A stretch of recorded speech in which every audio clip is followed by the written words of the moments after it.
It's a dropping it. And on a practical level, I still often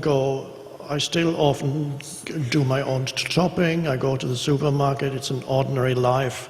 Everything, nothing extraordinary in daily existence. So it's that's how it happens, and I know how it happens to you. But now you're going to talk about that.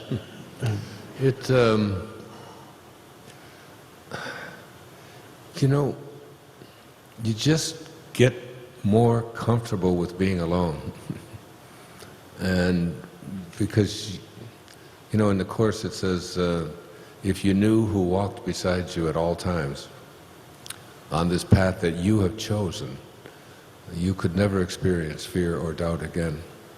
And when I guess you just get to a place where you know you're not alone, and the things that everyone out there thinks that they would do because they would be rich and famous, like Wayne Dyer or Eckhart Tolle,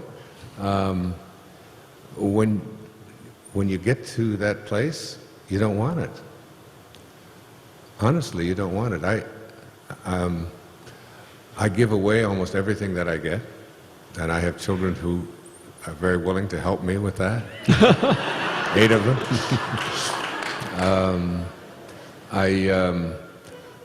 I own almost nothing. I mean, everything that comes, I don't want gifts when people send them to me. I just donate them, and I ask my children to please don't send me presents on Christmas and birthdays and all of that. Just think about someone else, someplace who could use that more, and give it to them. And I don't mean that to say that because I'm so altruistic. I just am not attached any longer to. Honestly, I tell my kids and people that I love that I don't really feel even attached to this world anymore. I really don't. I get a lot of adulation and adoration, and it's wonderful, but I don't take any of it seriously. I don't want things. It's just, I prefer an evening, even when I'm on the road and I'm speaking or whatever, and they have some kind of a gathering for me or a nice restaurant. You rarely see me in a nice restaurant or any restaurant. I prefer to be with people I love, close to me, and or alone with God. And to me, an evening to meditate and to be silent and to read, or to just, I live right on this beach for a good part of the year, and on Kaanapali Beach here on Maui, and I look right out. I'm so blessed. I look out at this ocean, I watch the whales, I swim every day in the ocean, I talk to the whales, I hear them. I swim with turtles out there, these great big sea turtles. I have names for them. I know the markings on them. I spend a lot of time in just peaceful walking and meditating and doing yoga. I mean, this and making a difference, and everything that comes into my life, I just pass it along. And I don't even want to talk about what I do for others, because it's not about bragging or talking about how wonderful I am. I do almost all of it anonymously.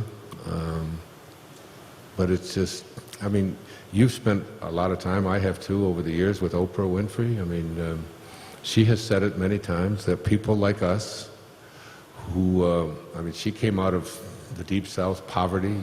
You didn't come out of wealth. I mean, you struggled when you were a young man a lot, or knew about hunger and so on. When these things when they come to me, I'm unattached to it, and the most ironic thing about it is that the more I am that way and less inclined towards my ego and the stuff and who I am, and more stuff just keeps coming. It comes in bigger and bigger amounts, and it allows me to do more and more and more. Oprah has said the same thing to me. I'm sure she said it to you personally as well. It's, I get on an airplane, and I sit down on a seat, and I see a short woman with a bag trying to put it up above, and I just sit there and thank God for the opportunity to stand up and put it in the overhead compartment for her. Now, I don't know if that sounds strange to you, but I feel like, and it happens to me almost every time that I'm on an airplane. Some little lady who just can't quite reach, and I think, oh, this is so great. I get to reach up, and I get to put her bag up there, and so I just think all of the opportunities that come to you to serve are the joy that you get out of this place. And I also remember that there's no luggage rack on a hearse. All right, that's there's nothing to take with us. That who we are is just that which keeps occupying all of these bodies, and because they keep changing, they're not real. And that's what Anita discovered, Anita Morjani, in her near-death experience. She is totally cancer-free today, beyond miracles. They sent her case all over the world to all the cancer institutes. No one has ever returned from that, and she's back talking about the bliss, the perfect joy, the recognition that higher awareness, which you talk about so beautifully in your last book on the New Earth. She said higher awareness is when you get to a place, like when you're in your dreams. Thoreau said that you're most enlightened when you are in your dreams awake, when you're a waking dreamer. Because in your dream, for 1/3 of your life, in your dream, all you have to do is put your attention on what it is that you would like to have, and it's there. If you want a new Mercedes in your driveway, you don't have to get up and go down, all the trouble, get dressed, drive the car, test it, find the money to pay for it. You don't have to do that. You just put your attention on that. And if you want your grandmother back, who's been dead for 20 years, she's there. Anita's father was there with her, telling her, it is not your time. If you go past here, you can't go back, but you can still go back, and you have something still to do, to teach something. So she put her awareness on her father, and while she was in the coma for 30 hours, she saw her brother get on an airplane in India to fly to Hong Kong to be with her for her last breath. She could see him on the airplane. Higher awareness, I think we can do this when we're awake. Highest awareness is anything I place my attention on, I become it. It becomes me. It's not something that's distinct from me. It's not something that's separate from me. All I have to do from a place of God-realized love, and you become it. Whatever you're placing your attention on. You do it for 1/3 of your life, and you can do it in the other 2/3, I think, as well. That's my reaction. Okay. Thank you.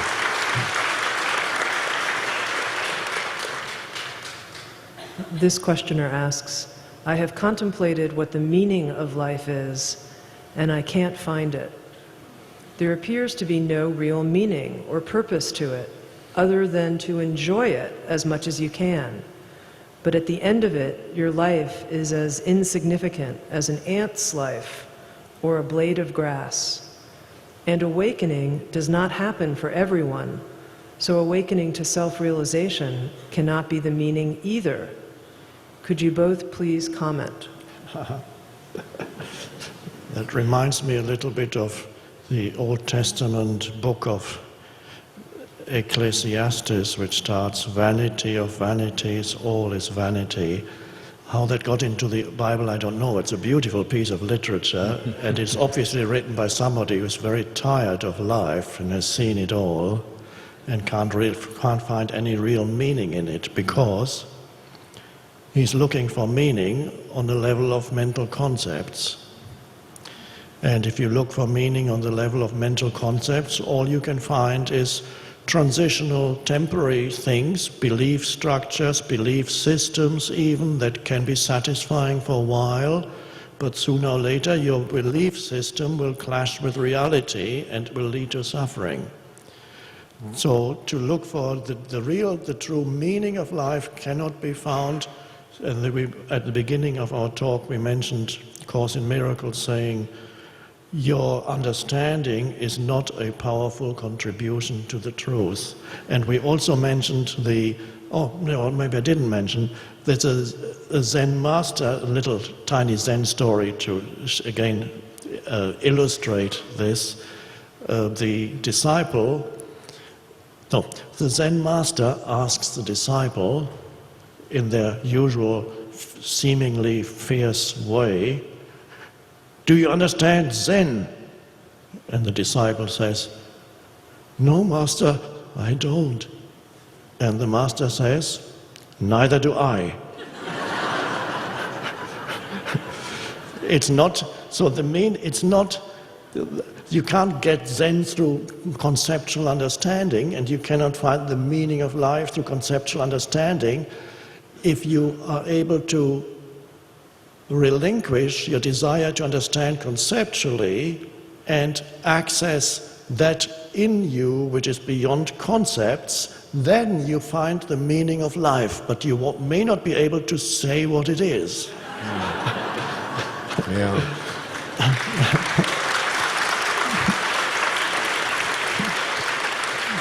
The question comes from what you said so beautifully, Eckhart, that you evaluate, you use your five senses to determine your reality. And the greatest gift you've been given is the gift of your imagination. And in your imagination, there are absolutely no senses necessary. It's why with leukemia, I don't pay attention to what it says on any form or what any numbers show or anything like that. I know that in my imagination, I can place the words, "I am well, I am perfect health," and I can determine the validity of that and the veracity of that for myself on the basis of how I feel, just on the basis of how I feel. Because if you look at life the way the question comes at us, what is this meaning of life? Life meaning what happens from the moment of our conception to the moment of our death, but life itself in that venue is nothing more than a sexually transmitted terminal disease. That's what life is. That's how we get here, that's how we end. But I love the poets, and Emily Dickinson was one of my very favorites, and she would, in her lectures, she would take a handful of dust and she would say, "This quiet dust was gentlemen and ladies and lads and girls, was laughter and ability and sighing and frocks and curls. This passive place, a summer's nimble mansion where bloom and bees fulfilled their oriental circuit, then ceased like these." That's not life, that's just dust. Life is that which keeps occupying, that which continues to turn into dust. And once you get it, and once you know it, and once you make conscious contact with it, you know, Melville said, you know, God's one and only voice is silence. It's why meditation is such an important part of what both of us teach. I've written a whole book about it. So much of your book, and The Power of Now, is about quiet, it's about meditation, it's about, you know, understanding that it's the silence between the notes that makes the music, you know, it's the space between the bars that holds the tiger. It's like, it's out of, every word that you're hearing me speak right now comes out of the silence, it comes out of the void. Like, here it is, silent. And now it comes out of the void.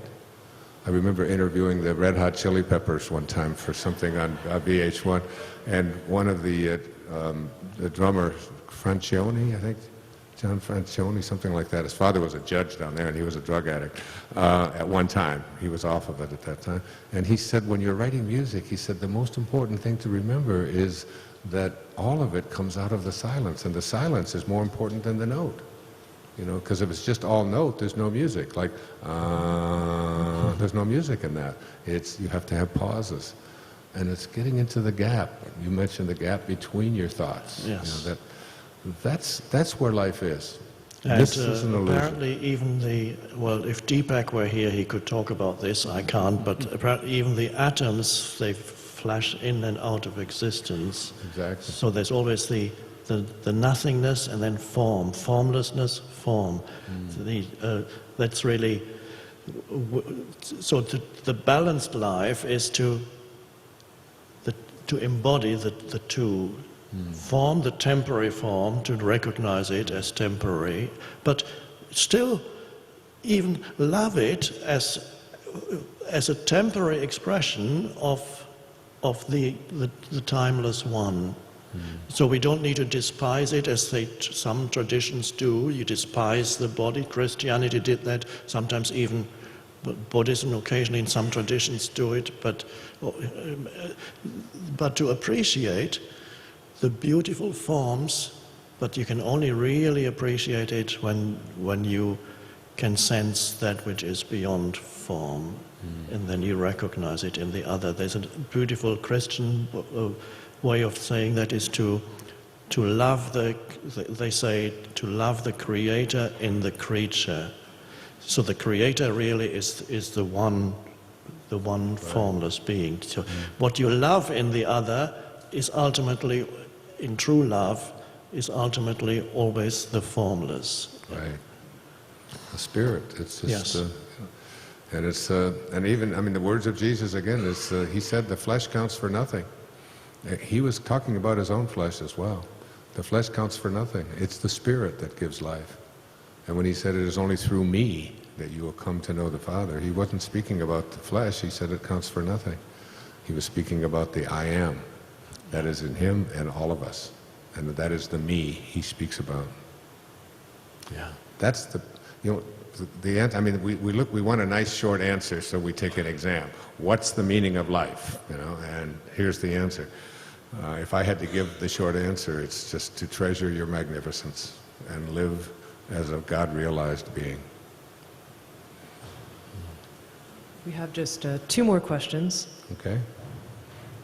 This question is directed to Wayne, but I think it would be wonderful for you both to comment on it, which is, Wayne, you talk about slaying the ego and destroying it.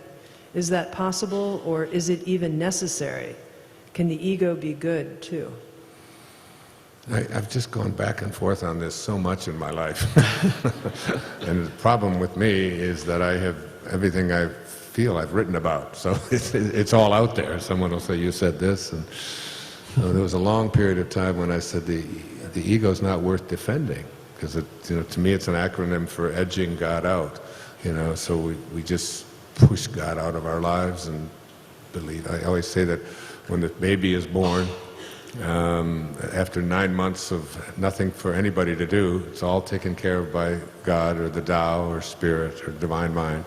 And then after nobody does anything, this perfect being comes out and we look at it and say, great work, God, we'll take over from here. And in the process of taking over, we teach, like all of us were taught, we teach people to be ordinary. Who was ever raised to believe that they were God? Someone once said that the reason Jesus turned out so well was because his mother really was convinced that he was the Son of God.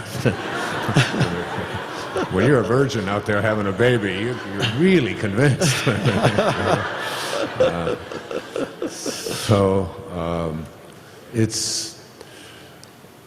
This ego business is. I don't think it's worth defending, but I don't know how to get out of it. The only time I'm ever out of it is when I'm in deep meditation, and it's only for seconds. I'll feel that it's gone. And is it good? Everything is good. I think you're out of it already. Really? Yeah. It's not. I just feel more love and peaceful. I don't even feel more love. I just feel like I am love. I really feel that that's what I am, and that's not the ego talking, is it? No, it's not. No. But every once in a while, I want to go after those people above me on that list. I just. Where did that come from? Well, that's a good illustration of how quickly it can creep back. It can change. It can. Very good. Very good. And when it does, you have to be compassionate with yourself. There it is again. when you recognize it, it's not really 100% the ego. When you know that some kind of behavior is egoically motivated and you recognize it, yes, it is still egoically motivated behavior, but there is an awareness also there in the background, and that's the transitional stage from moving from being totally dominated by ego to becoming free of ego, is to begin to recognize the ego in yourself. Strictly speaking, the real ego operates in people who have no idea about ego. They are it. So the people who most need to learn about the ego are not here. But they're right where they belong. They're right where they belong. So it's the real ego is you have no idea that you are totally identified with every reaction, with every thought, with every emotion. You just become it. That's the ego. But when you know there's something in you, when you know there's anger arising, when you know that suddenly there's a stream of negative thinking, so there it is. It's an egoic trait, but it's not really the ego anymore, because you are there as the witnessing presence. Right. The observer. Yeah. Become the observer. And then our final question. Should I establish goals for my life? And if so, what kind of goals would each of you place a high value on? I'm not much into goals. And sitting next to the guy who wrote The Power of Now, now and goals seem to be sort of a bit at conflict. Again, I wrote some textbooks back in the early 70s talking about the importance of goals. And I can't have them all withdrawn, but I think that,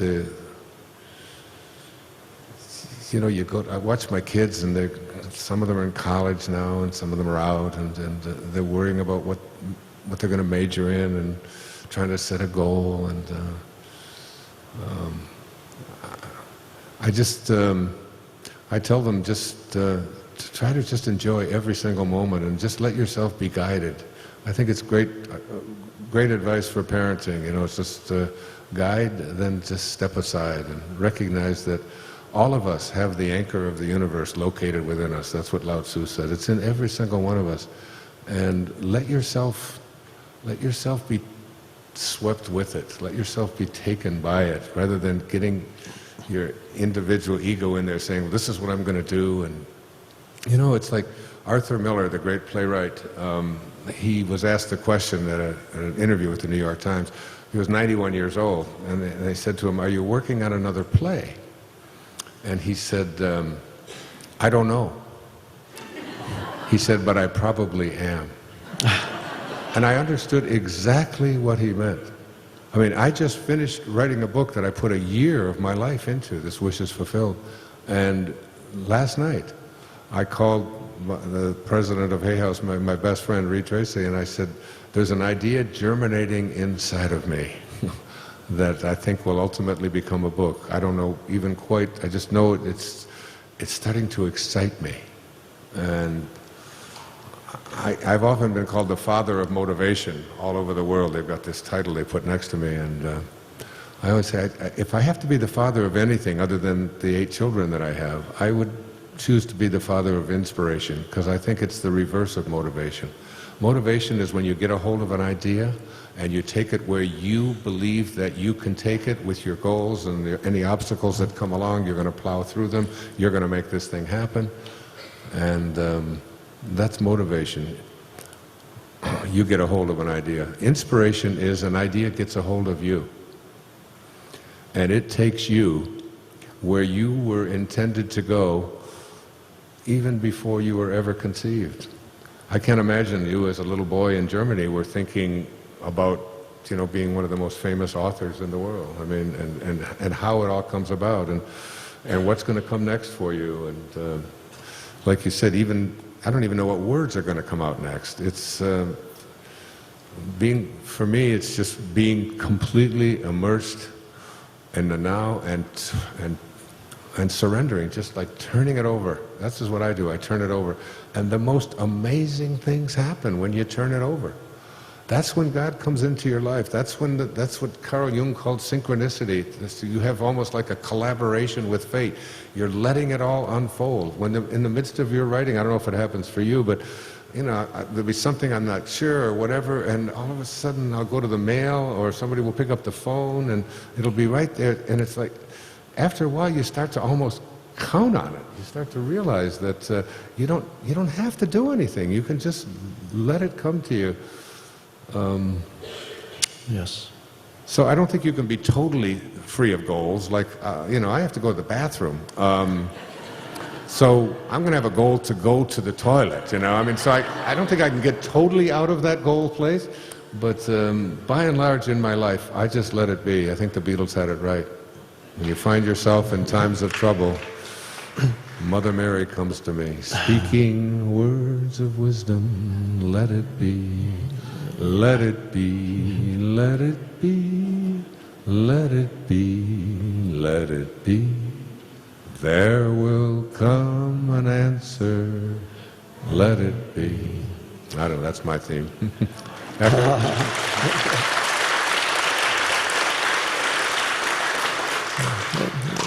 What a beautiful song that is. Simple and profound. Like you, I don't have any goals except very short-lived, like having to go tomorrow. My goal is tomorrow to come here, to do this, to do that. I think there is a time in people's lives when there is a place for goals, but the important thing is the nature of the goal, and if it arises out of inspiration, as you call it, or a vision that comes to you of something that wants to be created through you. It could be a book. When the Power of Now came to me, I felt this urge suddenly of writing. I bought a yellow notepad and began writing the first line, and at that moment I knew it's a book, and I knew what it was about, and it was very different from the kind of casual writing I had done before over the years, sometimes after sitting with people in having a session, counseling sessions, doing meditation with small groups. I would sometimes say things, and then later I would write them down because that was new to me too, but I said things that I didn't know before they came out. So that was a more casual writing, and then suddenly an energy stream came of a very different, more empowered kind of writing, and from the very first moment I knew it's a book. So in that sense, one could say I suddenly had the vision of writing a book, one could say. As one could say, I had a goal of producing a book. But it wasn't something that came with a promise of delivering some kind of personal fulfillment to me in any way, that I can become famous through that, or I can make money through that, or I can become powerful through that, people are going to listen to me. All these could have been motivations for writing a book, but it was more like a realization of something that wants to come into being, and then you help it along, you go with it, you become a channel through which that wants to come into being comes into being. It may use your mind, it may use your thoughts. Right. So it's, in that sense, one could have a goal, and the important thing is not to be vigilant so that the